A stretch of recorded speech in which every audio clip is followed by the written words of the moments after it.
Da série Aventuras de Daniel, de Maurício Zagari, O Enigma da Bíblia de Gutenberg. Capítulo 4. Segunda-feira de manhã. Seja forte e corajoso, não tenha medo nem desanime, pois o Senhor, seu Deus, estará com você por onde você andar. Josué 1:9. Naquela manhã, Daniel acordou tarde. O corpo ainda doía e em seu coração havia um misto de decepção e arrependimento. Decepção por não ter feito grandes descobertas e arrependimento por ter invadido a casa de Sebastião. Afinal, nada provava que ele era o culpado, mas ainda havia o segundo suspeito. Felizmente, Daniel tinha o dia livre. Como as aulas na faculdade de jornalismo só começavam dali a um mês, podia aproveitar os dias de férias. Em geral, as manhãs de segunda-feira eram reservadas para o arauto, mas naquele dia dava para abrir uma exceção. Era quase 11 horas e ele precisava se alimentar bem. Dona Alzira já tinha saído para o trabalho e seu irmão caçula, o Bruno, que também estava de férias, lia um livro na sala. Daniel esfregou os olhos para espantar o sono e preparou seu café. Enquanto passava requeijão no pão, pensava no que faria com seu dia. Não foi preciso pensar muito, pois já tinha definido grande parte do seu plano na véspera, quando amargou horas trancado no armário de Sebastião. Ao meio-dia, já estava de banho tomado, no ponto do ônibus, esperando o coletivo que o levaria até o bairro vizinho, o bairro onde Ricardo morava. Não era difícil suspeitar de Ricardo. Com uma história de vida ligada à criminalidade, devia ser a vítima fácil das recaídas. Morava numa favela, num barraco digno, mas precário, junto com 6 irmãos e a mãe. O pai ninguém sabia por onde andava. Desde sua conversão, Ricardo tinha decidido trabalhar vendendo churrasquinho na porta de casa. Arranjou um latão, cortou o fundo e com alguns espetos improvisou uma churrasqueira. Nos 2 meses de convertido, aquele tinha sido seu ganha-pão. E Daniel ainda se lembrava de como os olhos do garoto brilharam quando perguntou, na manhã do dia anterior, se a Bíblia de Gutenberg era valiosa. Não tinha como negar que aquela pergunta o incomodou. E ao recapitular os eventos da véspera, Daniel percebeu que só se lembrava de 2 pessoas que se ausentaram do santuário na hora do culto: Sebastião, que raramente subia, e Ricardo, que ele viu descer na hora dos avisos e só retornou quase no final da pregação. Ele teve tempo de sobra para furtar a Bíblia. Para alguém com a experiência que ele tinha com furto, não seria difícil abrir uma porta e destravar uma valise. Em seus anos na casa de detenção, teve contato com muita gente que poderia ter lhe ensinado as técnicas e os macetes para abrir fechaduras. Isso sem contar que quase toda semana ouvia uma irmã ou irmão questionar a conversão de Ricardo. Era difícil não se influenciar pelos comentários.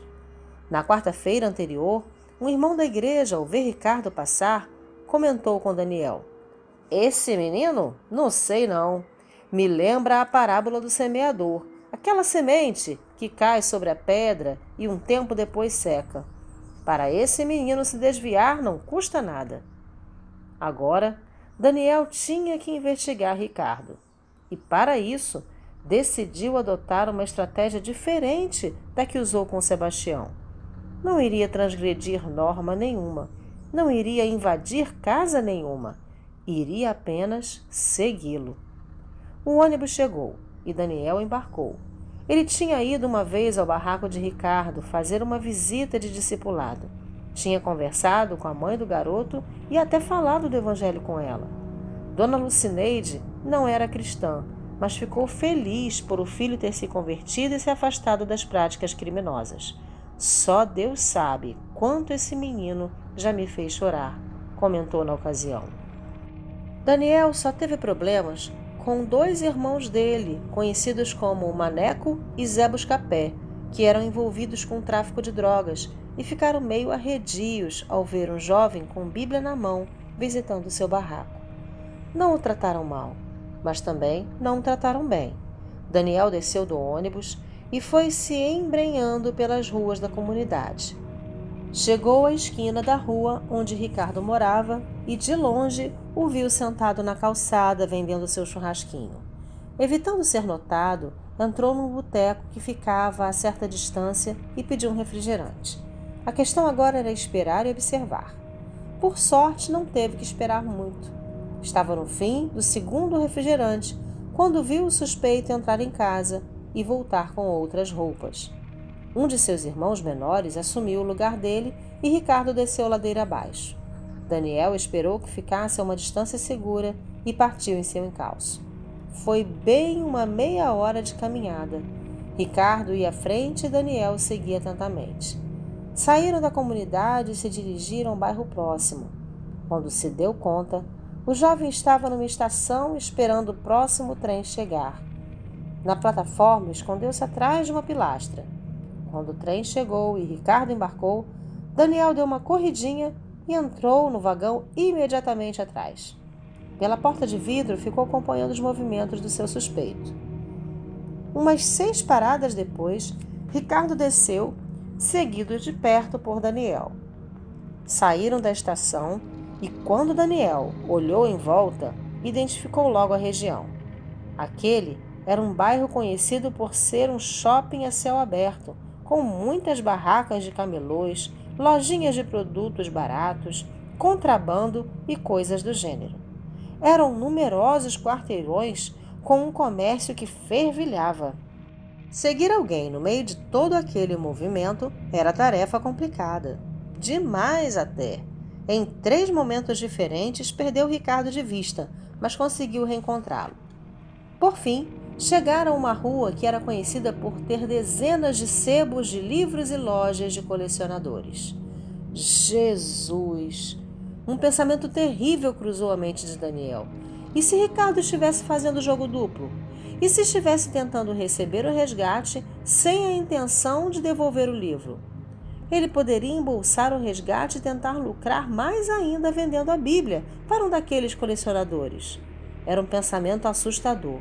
Se isso acontecesse, pobre pastor Wilson e pobre missionário Cláudio estariam em maus lençóis. A cada passo que dava, parecia que as vozes aumentavam de volume em sua frente. Novo convertido. Semente que caiu sobre a pedra.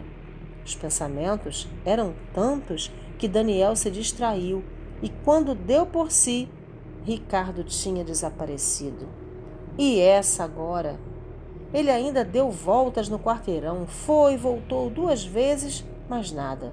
O jovem tinha sumido. Desanimado, Daniel pensou e decidiu que era perda de tempo ficar ali. Afinal, precisava preparar a próxima edição de O Arauto, cuja matéria principal seria obviamente a história do sumiço da Bíblia de Gutenberg. E era o dia da semana combinado com o pastor Wilson para ir à igreja usar o computador do gabinete. Com toda aquela avalanche de fatos, os planos tinham mudado. Já era 4 da tarde e só restava tentar ver se o pastor permitiria que ele usasse o micro àquela hora. No trem, de volta, Daniel foi imaginando como seria o texto da reportagem. De repente, percebeu que não se lembrava da época exata em que a Bíblia de Gutenberg tinha sido impressa. A informação ele tinha anotado na véspera em um papel e deixado no bolso da outra calça. Passo em casa antes de ir para a igreja e pego o papel, pensou. Saltou na estação e caminhou um bom pedaço até sua casa. Ao chegar à esquina, notou que havia algo errado. Parada em sua porta estava a viatura da polícia. O que será que aconteceu? Girou a maçaneta e entrou. Sentados no sofá, alguns rostos bem conhecidos. Rostos, aliás, que espelhavam um misto de sentimentos que iam da tensão à decepção. Olá, Daniel, disse o pastor Wilson. De cara percebeu que havia algo errado. Poucas vezes Daniel se lembrava de ter recebido um cumprimento do pastor que não fosse o tradicional "A paz do Senhor". Junto com ele estava o missionário Cláudio, com a testa franzida e mãos que não paravam de se esfregar, o inspetor Benevides e o policial Pedrão, sentados em silêncio. No canto da sala, seu irmão Bruno tinha um olhar espantado e sua mãe, os olhos vermelhos e imóveis fixos no chão. Olá, pastor. A paz do Senhor, respondeu. Daniel, viemos até aqui por um motivo muito sério, continuou o pastor Wilson. Precisamos conversar. Apreensivo com aquela cena, Daniel não sabia o que dizer. Dona Alzira, pelo jeito, tinha tomado conhecimento do furto ocorrido na véspera do pior modo possível, pela boca de outra pessoa. Daniel lembrou que não havia tido tempo de contar à mãe sobre o assunto que aconteceu. O pastor engatilhou um discurso num tom grave e deixou Daniel ainda mais assustado. Mas havia em sua voz algo que revelava uma preocupação em manter a delicadeza. Daniel, eu conheço você há muitos anos e todos nós sabemos de seu comportamento exemplar. Você sempre deu bons frutos e suas ações sempre foram as de um cristão autêntico. E é por respeito a tudo isso que, antes de qualquer coisa, resolvi conversar primeiro com você para tentar esclarecer algumas coisas. De repente, o inspetor Benevides interrompeu o pastor e, visivelmente impaciente, metralhou. Chega de enrolação, pastor! Garoto, você é nosso principal suspeito do desaparecimento da Bíblia. Capítulo 5. Segunda-feira, fim da tarde. Não tenha medo do que está prestes a sofrer. O diabo lançará alguns de vocês na prisão a fim de prová-los. Mas, se você permanecer fiel mesmo diante da morte, eu lhe darei a coroa da vida. Apocalipse 2, 10. As palavras do inspetor tiveram efeito imediato. O chão parecia ter saído dos pés de Daniel. Seu coração disparou ao mesmo tempo que as lágrimas começaram a escorrer pelo rosto de Dona Alzira. Bruno escutava imóvel, com a boca aberta. Pastor Wilson olhou irritado para o policial que o tinha interrompido, enquanto o missionário Cláudio franzia ainda mais a testa. Pedrão alisava o bigode. Benevides continuou. Temos fortes razões para crer que você está envolvido nesse crime. Diante do ar de espanto de Daniel, o policial esclareceu. Ontem, depois que você saiu da igreja, nós continuamos a investigar o furto. Foi quando começamos a perceber algumas coisas. Examinando o lixo do gabinete do Sr. Wilson, descobrimos que ali havia pedaços de papel cortado, como se 3 retângulos tivessem sido recortados de uma única folha. Veja só. O inspetor estendeu um saquinho plástico etiquetado em direção a Daniel. Com a mão trêmula, ele pegou e viu dentro dele o formato exato de 3 retângulos cortados de uma folha de papel, da qual só restavam os contornos. Sim, e o que isso prova? Por si só nada, mas olhe isto. O policial Pedrão sacou de uma pasta outro saco plástico. Dentro estava o bilhete do pedido de resgate que Daniel havia encontrado no porta-lápis. Quando se sobrepunham os dois, dava para ver que ele tinha sido recortado daquela folha de papel. Isso quer dizer que o ladrão cortou o bilhete desta folha e jogou as sobras no lixo? Garoto inteligente! Benevides deu um sorrisinho sarcástico. Considerando que há 3 buracos, dá para ver que ele recortou não só um, mas 3 bilhetes da folha. Mas não estou entendendo. O que isto prova? Perguntou Daniel.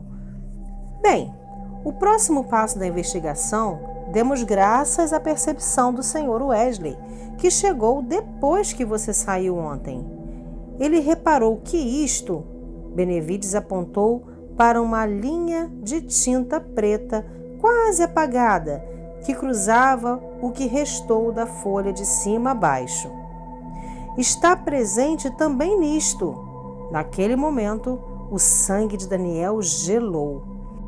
Na mão do policial Pedrão havia mais um daqueles saquinhos, com nada menos que um antigo exemplar de O Arauto dentro.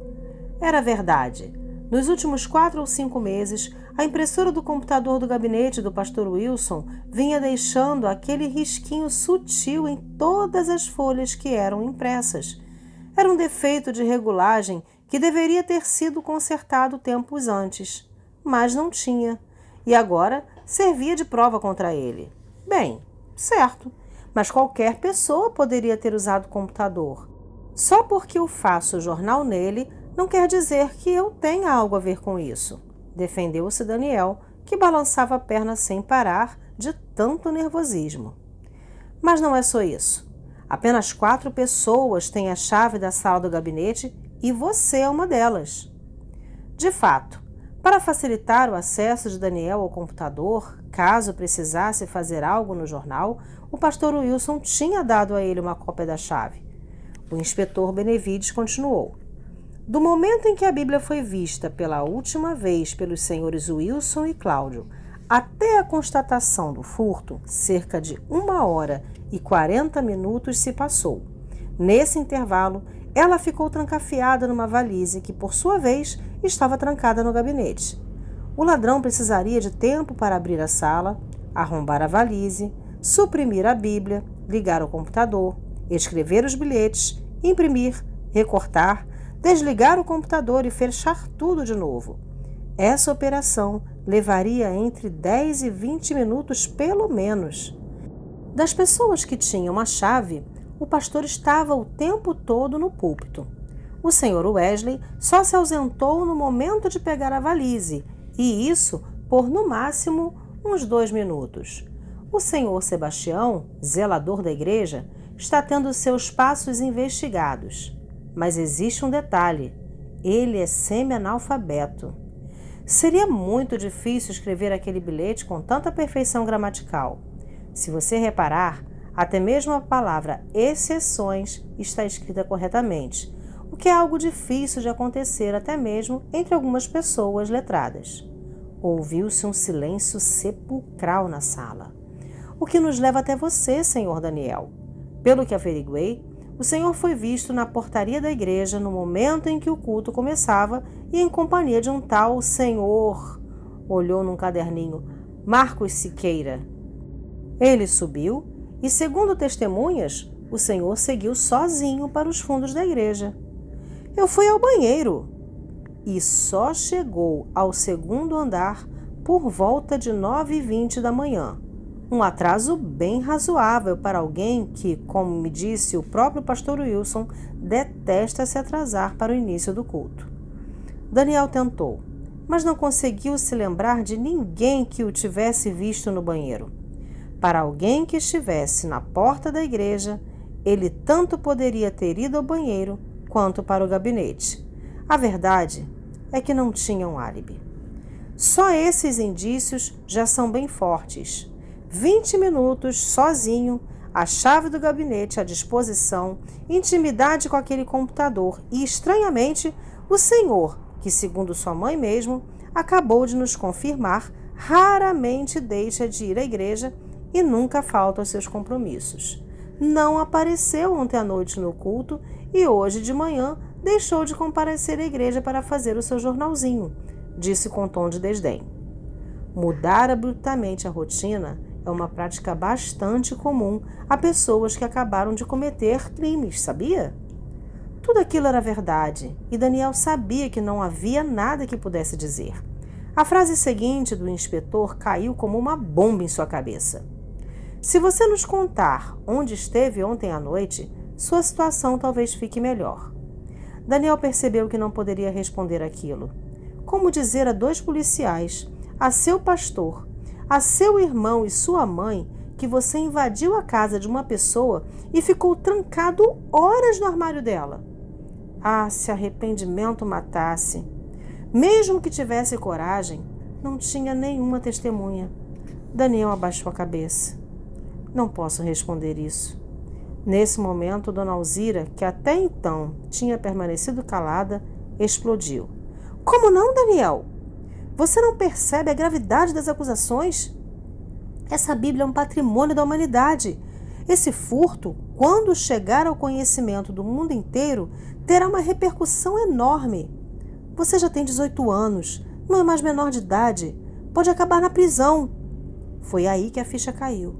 O pensamento de Daniel embotou, suas pernas fraquejaram e ele desabou sentado no sofá, mudo. O missionário Cláudio se pronunciou pela primeira vez. Calma. Segurou a mão de Dona Alzira e passou o braço em volta de seus ombros. Bruno correu até a cozinha e retornou com um copo de água para a mãe.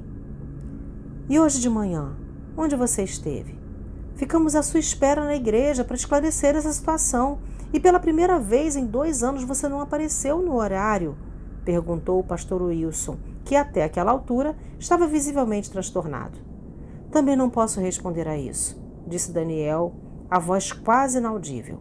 O silêncio que se surgiu foi terrível. O único som que se ouvia era o fungar de Dona Alzira. Num susto, o clima pesado foi quebrado pelo ruído do telefone celular do inspetor Benevides. Alô? Sim, certo. Já está a caminho? Ótimo. Desligou. Benevides virou-se para os 2 pastores. Encontraram o segundo bilhete do ladrão. Todos olharam para Daniel. Que ironia! Agora ele, o crânio, o Benson, tinha virado o suspeito número 1. Dando-se o direito de permanecer calado, Daniel se fechou e começou a conversar com o único que poderia ajudá-lo naquela situação. Senhor, meu Deus e meu Pai. Nos olhos de Wilson, aquele pastor que ele tanto amava e a quem considerava um pai, Daniel enxergava profunda decepção. E aquilo doía, assim como doíam as lágrimas de Dona Alzira e a cara de espanto de Bruno. O telefonema informou que o envelope tinha sido deixado na igreja.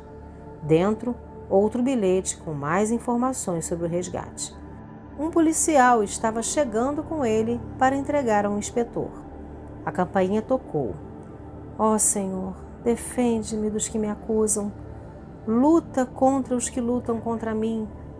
Dona Alzira foi aos passos miúdos até a porta e abriu para o policial entrar.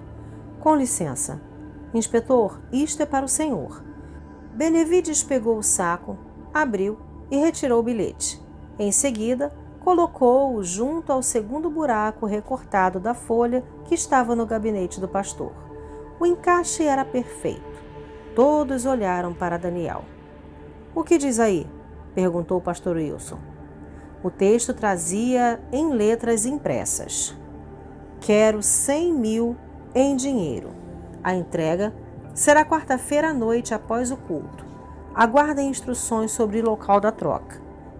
Tirai-lhe, pois, o talento e dai ao que tem 10 talentos, porque a qualquer que tiver será dado, e terá em abundância, mas ao que não tiver, até o que tem lhe será tirado.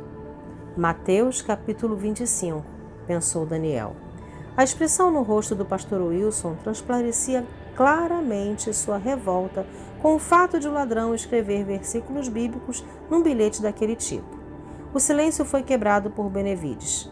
Garoto, foi você quem escreveu isso? Dona Alzira voltou a chorar forte. O missionário Cláudio saiu em defesa dela. Inspetor, por favor. O policial lhe trouxe o bilhete e dirigiu-se ao chefe. O envelope foi deixado na caixa do correio da igreja, sem que ninguém visse quem o pôs lá. E a análise das digitais? Perguntou Benevides. No envelope há diferentes digitais. No teclado do computador havia 3 que pudéssemos detectar. Na valise havia 2.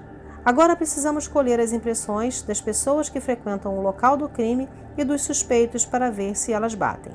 Eu trouxe o material, como o senhor pediu. Cavalheiros, se não se importam, disse Pedrão. Ali mesmo, Daniel, o pastor Wilson e o missionário Cláudio tiveram de sujar os dedos na tinta para tirar as impressões.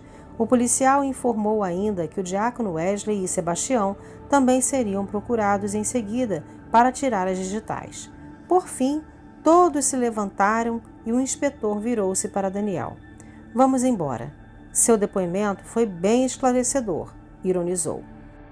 Tem certeza que prefere ficar em silêncio e não nos contar onde esteve ontem e hoje? Diante da afirmativa hesitante de Daniel, prosseguiu. Continua sustentando a versão de que os minutos em que desapareceu no fundo da igreja na manhã de ontem esteve o tempo todo no banheiro onde não foi visto por ninguém? Daniel fez que sim com a cabeça. Muito bem. É meu dever lhe informar que o senhor é o principal suspeito desta investigação. Não saia da cidade e fique onde possamos encontrá-lo. Tenha um bom dia. Benevides e Pedrão se despediram dos presentes e saíram da casa na companhia do terceiro policial. O missionário Cláudio partiu atrás. O pastor Wilson foi até Daniel e olhou dentro dos seus olhos. Por que você não conta onde esteve? Assim está só se complicando. Os indícios contra você são muito fortes. O silêncio só piora as coisas. Cabisbaixo, Daniel respondeu. Não posso, pastor. Se pudesse, diria.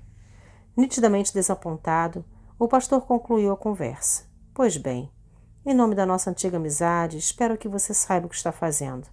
Fez uma pausa, reflexivo. Deus abençoe. E se dirigiu para a porta antes de sair e parou e voltou-se para Daniel.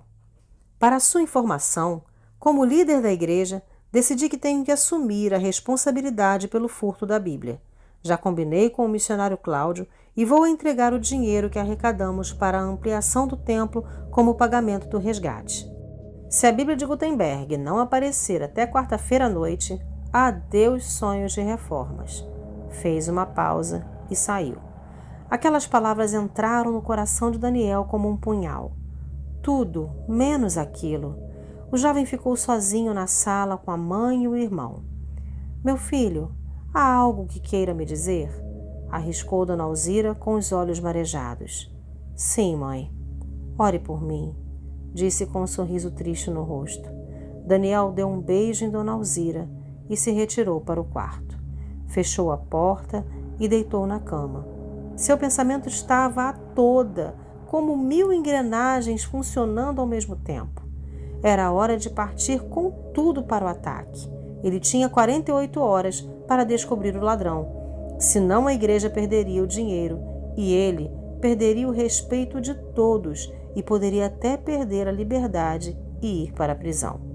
O jovem arquitetou meticulosamente o que faria no dia seguinte. Sua investigação não podia parar. Armou o despertador, virou-se para o lado na cama e começou a orar. Deus, agora é tudo ou nada.